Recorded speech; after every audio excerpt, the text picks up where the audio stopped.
Welcome back to another sunny and hot and windy day in Thailand.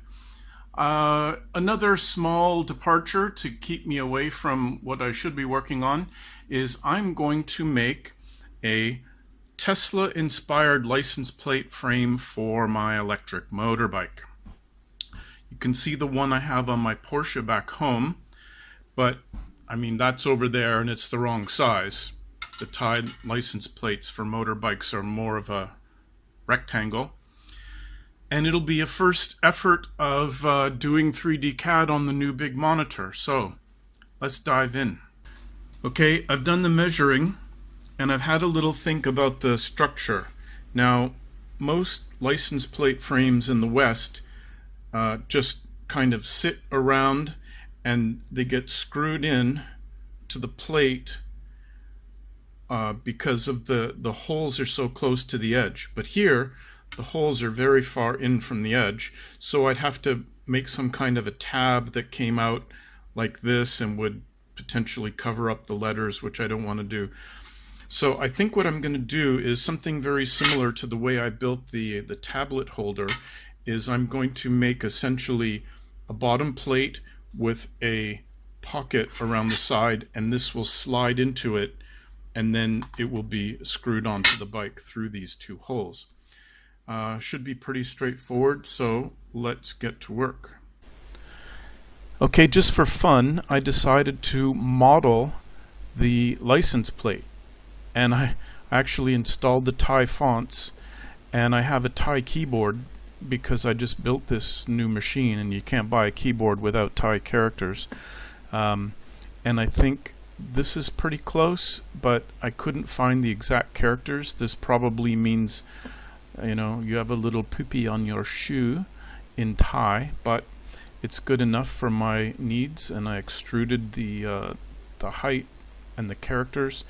And the cool thing about Fusion is you can actually make this a single body and have it interact with other bodies. So I want to make sure that this slides into the holder that I build after this step.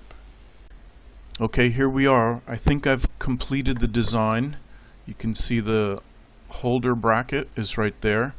And I also wanted to come in and place the Tesla name in the correct font across the bottom, and then have a logo here and here. Oh man, I tried taking a logo just as a bitmap and doing edge detection on it and turning it into an object and then trying to extrude it to give it some thickness, and it was just a nightmare. But I found two very helpful people on the internet, as you normally do. Somebody has already created a beautiful 3D model of the logo, so I thank you for that. The arc. And then someone actually created an entire font of the Tesla logo, and if you come down here, it lets you type in sample text and you go generate, and it's exactly what I was looking for. So I downloaded this font into Windows. So I actually created a text object and selected the Tesla font, typed Tesla, and this is what it gave me. It's beautiful. You can see, and then I extruded it and gave it some thickness, and then I also imported the Tesla logo and extruded it and gave it some thickness.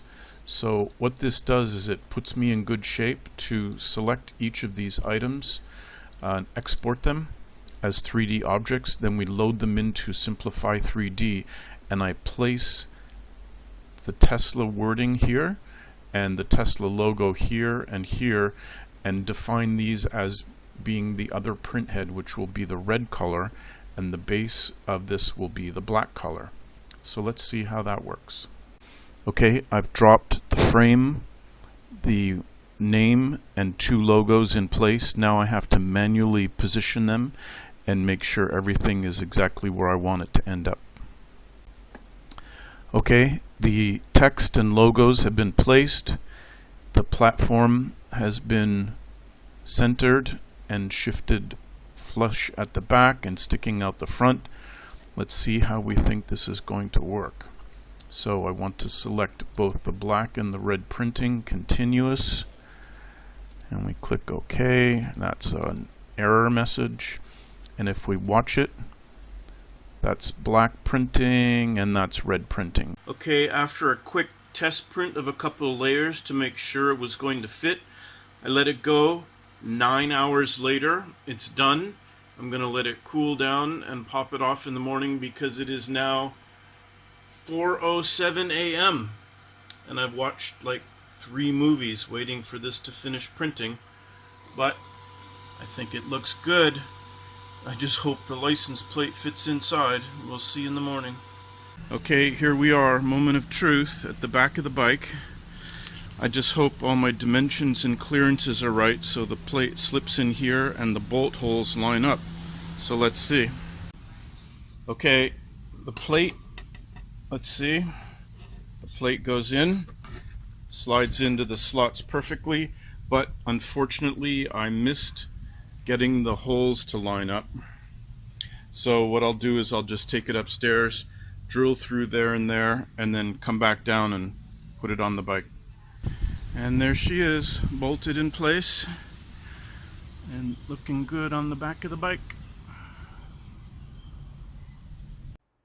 As you stare out on my beach, I would ask you to subscribe to my channel and click like on this video so YouTube thinks I'm worthy again, and I have so many people on my channel that they'll give me 10 cents a day in ad revenue.